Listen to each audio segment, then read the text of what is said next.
విజ్ఞాన్ పాఠశాలలో 10వ తరగతి విద్యార్థులు సరస్వతి పూజ. సోమందేపల్లి మండల కేంద్రంలో విజ్ఞాన్ పాఠశాలలో శుక్రవారం సరస్వతి పూజ నిర్వహించారు. పాఠశాల ప్రధానోపాధ్యాయులు కృష్ణవేణి మల్లికార్జున ఆధ్వర్యంలో 10వ తరగతి విద్యార్థులకి సరస్వతి పూజ నిర్వహించారు. ఈ పూజకి ముఖ్య అతిథులుగా ఎంఈఓ ఆంజనేయులు నాయక్, సోమందేపల్లి మండల తొగటబీర క్షత్రియ సంఘం అధ్యక్షుడు సిసి హరిదాస్ హాజరయ్యారు. ఈ సందర్భంగా సిసి హరి మాట్లాడుతూ, ప్రతి విద్యార్థికి 10వ తరగతి పరీక్షే జీవిత మొదటి పరీక్ష అని, ఈ పరీక్షకి భయపడకుండా ధైర్యంతో ముందడుగు వేయాలని, ఈ పరీక్షలో ఉత్తీర్ణత సాధిస్తే జీవితాన్ని గెలిచినట్టేనని అన్నారు. సిసి హరి ప్రతి విద్యార్థి అబ్దుల్ కలాంని ఆదర్శంగా తీసుకొని తమ తల్లిదండ్రుల కష్టాన్ని, గురువుల త్యాగాన్ని గుర్తించాలని, మంచి ఫలితాలు సాధించి వారందరికీ బహుమతిగా ఇవ్వాలని పిలుపునిచ్చారు. రంగన్న, గోపాల్, గట్ట, మహేంద్ర ఈ కార్యక్రమంలో ఉపాధ్యాయులు పాల్గొన్నారు.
Okay madam.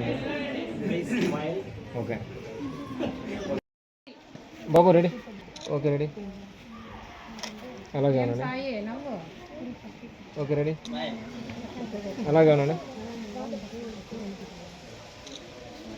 లాస్ట్ మేము కొంచెం